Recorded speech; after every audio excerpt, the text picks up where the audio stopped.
Welcome to The Source, where we combine the headlines with in-depth conversations with the newsmakers themselves. I'm Pinky Webb. Today on the program, a former health secretary faces graft charges over the purchase of the controversial dengue vaccines. Former health chief and now Iloilo Representative Janet Garin joins us in the program. Also, confusion on the number coding scheme in Metro Manila and stiffer penalties await violators of the exclusive bus lane on EDSA. Metro Manila Council President and San Juan Mayor Francis Zamora tells us more in the show.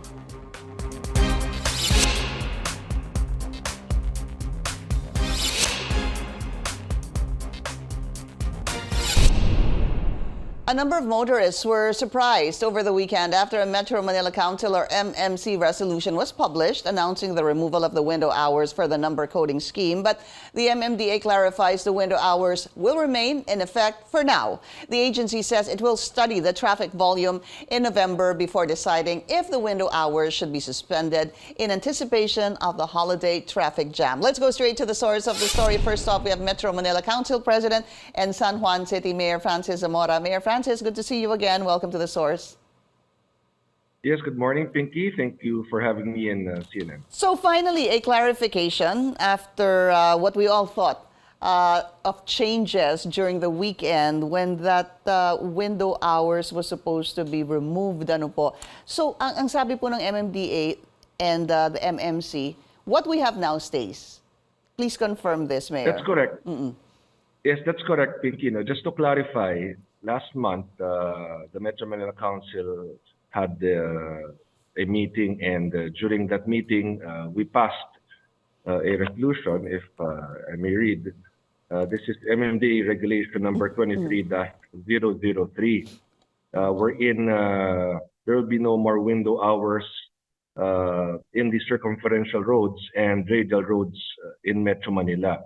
However, for this to be effective, there's still requirements that have to be done. For instance, the publication in two newspapers of wide circulation and the submission to the National Administrative Register at the UP Law Center. Right. So, hindi pa yan effective dahil hindi pa nga siya sinasubmit. And based on statements issued by MMDA Chairman Artes yesterday, hinihintay muna yung magiging effect ng traffic nitong darating na Nobyembre. So right now, even if the resolution has been passed, it is still not effective. Yun yung gustong i-clarify natin na hindi pa siya effective. So right now, kung ano yung mga current window hours, yun pa rin ang ipapatupad. And iintayin natin eventually sa MMDA kung magdidesisyon nga silang ipatupad yung no window hours starting November. But right now, the MMDA is still observing the situation. And there were reports that came out yesterday that possibly the revised number coding without window hours will be implemented November 13. I think that the plan is also to look into the long vacation next week and thereafter, kung ano yung magiging effect nito. Mayor, do you have any idea? Can you share with us on the number of volume of the volume of cars that will either that will increase, for example, due to the holiday rush, or that may decrease if the window hours were scrapped? Again, quoting Chairman Artes based on his interviews yesterday, around 20% ang magiging bawas sa mga sasakyan sa kalye. Malaking bagay ang 20%, Pinky, given that there are really thousands of cars out in the street, specifically in the major thoroughfares of Metro Manila. So kung mapapatupad nga ito, kung sakaling desisyonan na gawing effective po ang policy na ito, ay 20% reduction ang posible nating maramdaman. So again, Chairman Artes has mentioned that the MMDA will be observing the situation. Titingnan natin nitong Nobyembre, kung saan masasabi natin papasok na ang Kapaskuhan, magiging mas grabe ba ang traffic. So ang naging rationale po rito is at least nakaabang na yung resolution. Anytime na gustong i-activate o gawing effective, ay ready na at i-announce na lang po yan. So that is something that the chairman has explained yesterday. But it still needs to be published, hindi ho ba? And submitted. Yes, I have seen publications already. So hindi lang nasa-submit pa. Meaning, pwedeng hindi i-submit kung ayaw ipatupad. Ganun po ang pagkakaintindi ko. What do you mean, sir? I got confused there. Meron ng publication requirement kasi, and I have seen newspapers carrying the resolution. So, meaning yung publication requirement ay ongoing na because I have seen newspapers stating the said resolution. But as far as I understand, yung final step, which is to submit to the UP Law Center, yun yung hindi pa ginagawa. So, since hindi pa yun nagagawa, that means hindi pa rin effective sa ngayon ang mga policies na ito. So that publication, which caused some confusion, actually starts that 15-day publication process required for this revised coding scheme to take effect. Nag-umpisa na po. It starts already. It started rather already. Yes, Pinky. Okay.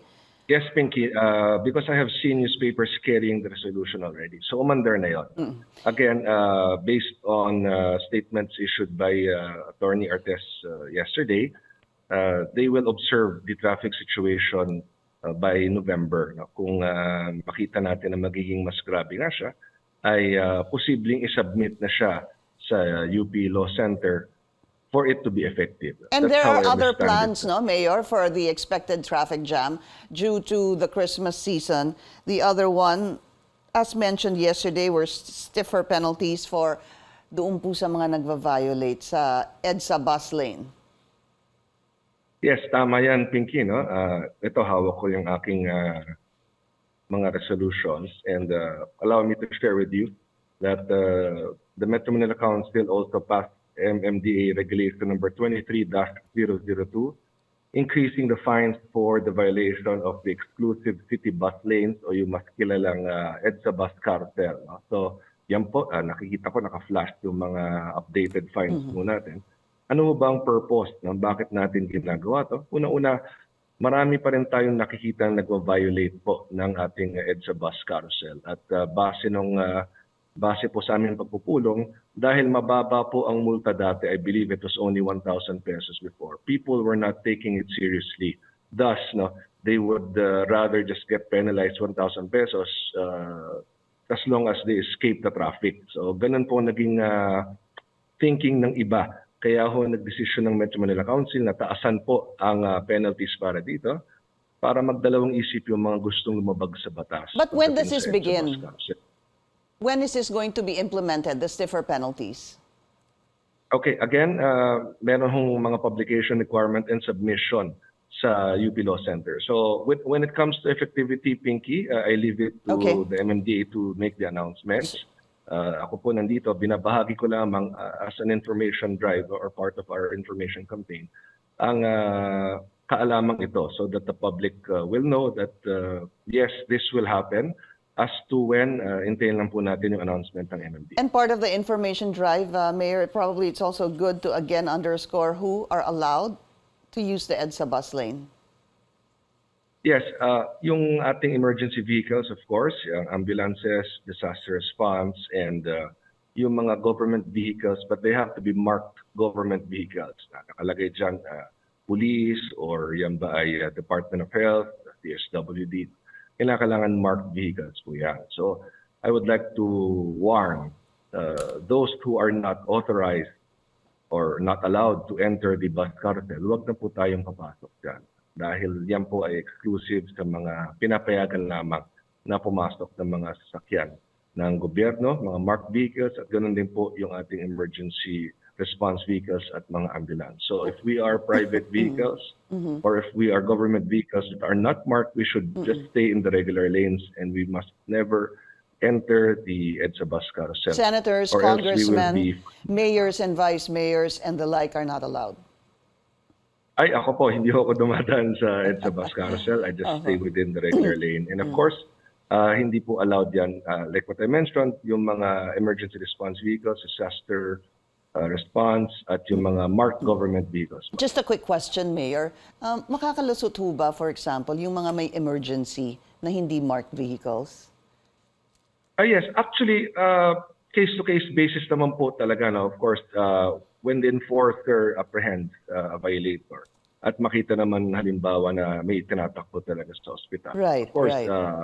pwede naman po yun. But again, ang nangyayari kasi, Pinky, and I've seen this so many times, even for myself, while driving in EDSA, marami talagang private vehicles na pumapasok na obviously alam naman natin hindi dapat pumapasok. Okay. So, kaya po nagdesisyon ang Metro Manila Council na taasan nga ito. Because sometimes they would rather just risk being fined 1,000 pesos. Opo. Because for some people, 1,000 is not too much an amount to pay to be able to breeze through EDSA traffic.